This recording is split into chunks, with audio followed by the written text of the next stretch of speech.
Okay, first day in pads. Good work out there. Thought the guys handled that transition to pads very well as far as tempo, physicality, um, what we're looking for. Stay off the ground, but compete, hit, be physical. I thought they did a great job. Good veteran leadership today. Just talked to Moten a second ago, and he was saying the line is back together, and a lot of continuity. How crucial is their play going to be, especially at the start of the season, to helping Bryce Young getting used to the speed of the game and the pressure that's coming from the defense?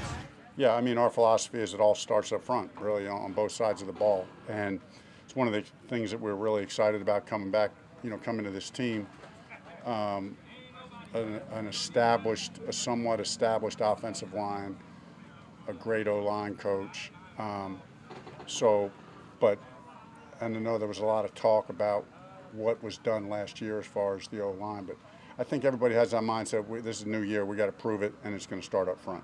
Are you confident where they are right now? Oh yeah, yeah. I mean, hey, we got a long way to go. We got things to clean up, but it's a good group. Not only the starting five, but I feel really good about the depth. And unfortunately, in this league, you always need that up front, but feel good about that whole room. Frank, even though it was first day in pads, you didn't see a ton of real physical aggressiveness.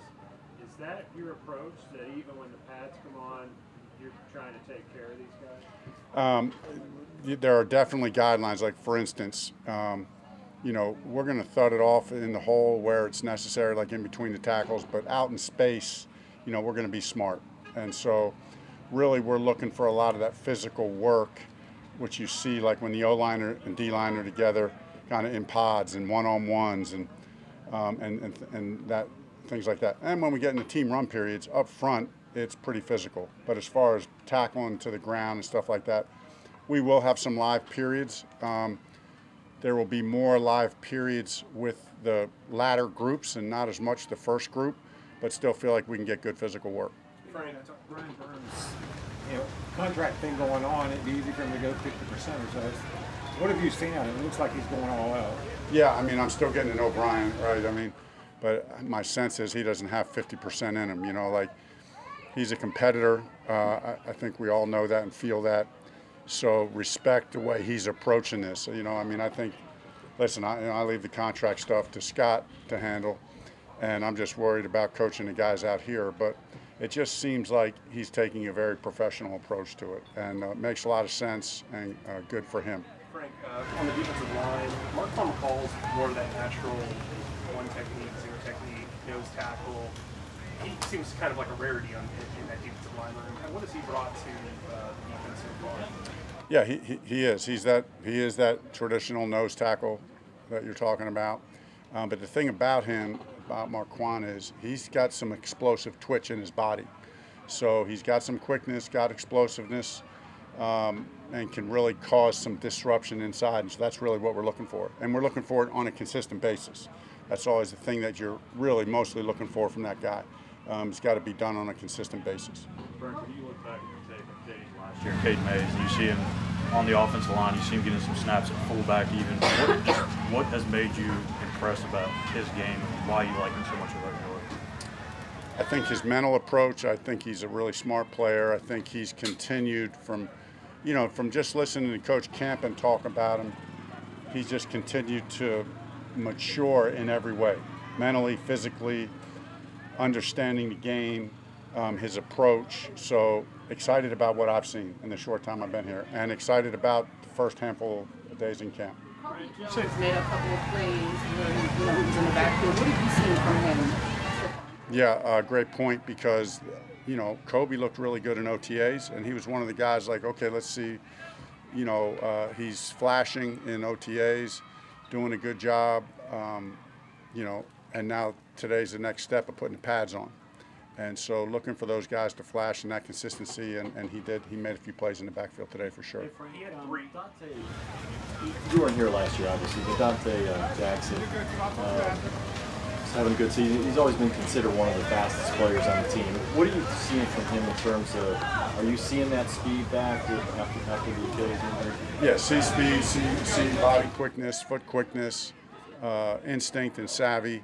So, just getting to know him, I'm excited. I mean, he's got that got that way about him, got some confidence to him. So, just keep him healthy and keep progressing him. He's full speed, you see it, and just keep getting him, as far as volume, where he can be on the field more and more. Frank, You to haven't follow, had to talk to him about confidence.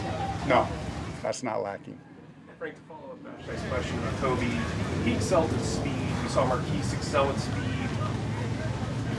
When the pads get on, what are you looking for that's maybe different than you would see in a non-contact drill? Yeah, there's a couple of things. On the edge, we're looking for guys who can set a hard edge. That's a really big deal in any defense, right? And certainly in our defense with the different ways that we set an edge. So, and then interior-wise, with our scheme, we're looking for guys who can play our gap and a half scheme. It's different than the traditional one gap scheme up the field. We're a gap and a half, generally speaking, a gap and a half scheme defense. And so we're looking at guys that can execute that on a consistent basis. Frank, just about every practice we've seen DJ and Reich hook up D. Considering that DJ's spring reps were a little limited, are you surprised that that's happened so quick? I am excited that it's happened. You're exactly right, Joe. I mean, it seems like they do connect every practice. You got two really smart players. DJ's a really smart player, very savvy and instinctive, and then he's got the speed to go with it. And I think, Bryce obviously same way.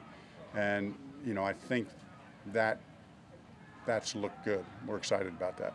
What did you see on the interception by Bryce? The one over the middle. I got to go back and look at it on film. We had a play action pass called, and my eyes were kind of outside to the Z receiver because we had done something different with that route. So I was more focused out there, and then just turned and looked and saw the interception late. So I got to see it on tape. Deion Jones is working out today. What have you seen from your inside linebackers, and how do you feel about that group? Feel good about the group, but we always, Shaq and Frankie, those, Camus, it's a good group, but, we need depth. We need, it's a long season, right? Deion's been a good player. So, get him in here, work him out, and then, sit down and make a decision on that here pretty quick. Frank, when Bryce has thrown an interception in practice, what have you noticed about him and his characteristics as he bounces back from that response? He's just pretty unflappable. Whether he's throwing a deep ball for a 40-yard gain, or if it does happen, the one or two interceptions he's thrown, it's just you move on to the next play. That's got to be the mentality. If I was ever, I don't think you have to have that conversation with Bryce, but if you did, it's like in this league, if you can't handle that, then it's a long road ahead because you're going to make mistakes, you're going to throw interceptions, so you just need to learn to move on to the next play. Frank, this is the last one. CJ Anderson, something we saw him come out. Yeah, it was groin. So I don't know the severity of it, but so he'll get that evaluated and we'll get that information to you as soon as we can. Okay, thanks.